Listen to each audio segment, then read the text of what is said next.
Section 4.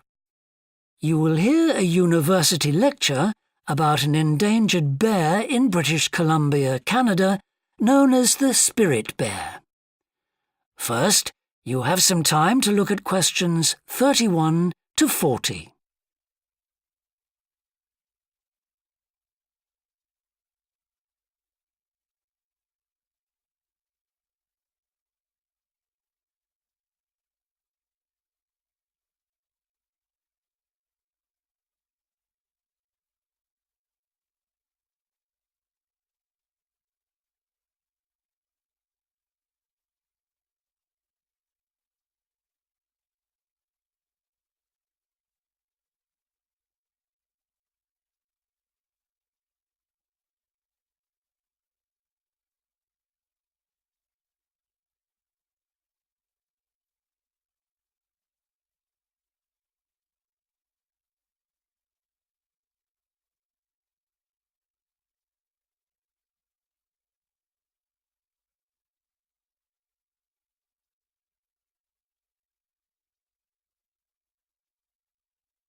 Now listen carefully and answer questions 31 to 40.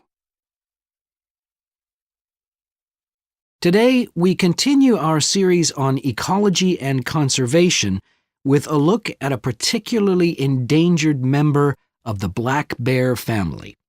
1 in 10 black bears is actually born with a white coat, which is the result of a special gene that surfaces in a few.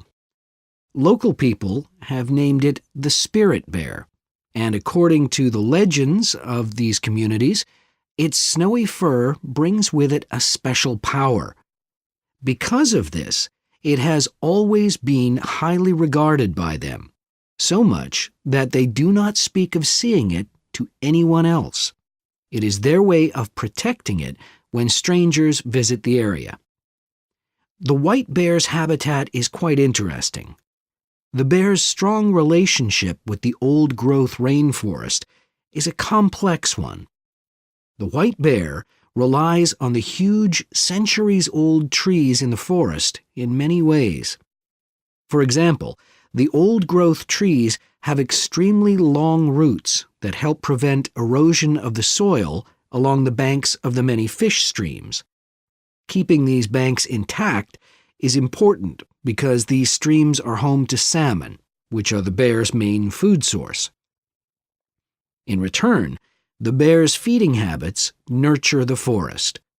As the bears eat the salmon, they discard the skin and bones in great amounts on the forest floor, which provide vital nutrients. These produce lush vegetation that sustains thousands of other types of life forms, from birds to insects and more. Today, the spirit bear lives off the coast of the province of British Columbia on a few islands. There is great concern for their survival, since it is estimated that less than 200 of these white bears remain. The best way to protect them is to make every effort to preserve the delicate balance of their forest environment. In other words, their ecosystem.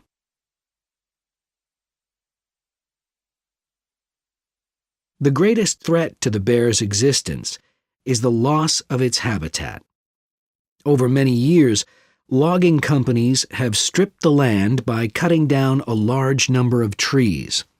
In addition, they have built roads which have fractured the areas where the bear usually feeds, and many hibernation sites have also been lost.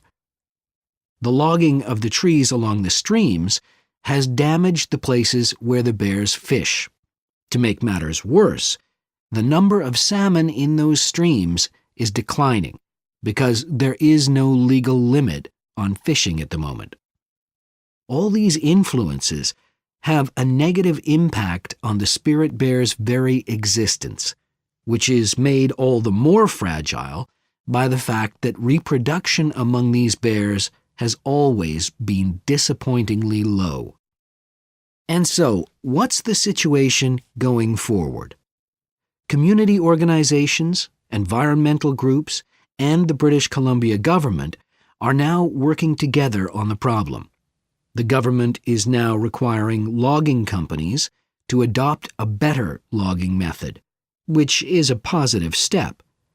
However, these measures alone may not be sufficient to ensure a healthy population of the spirit bear in the future. Other steps also need to be taken. While it is important to maintain the spirit bear's habitat, there also needs to be more emphasis on its expansion. The move is justified as it will also create space for other bears that are losing their homes to damage. That is the end of section 4. You now have half a minute to check your answers.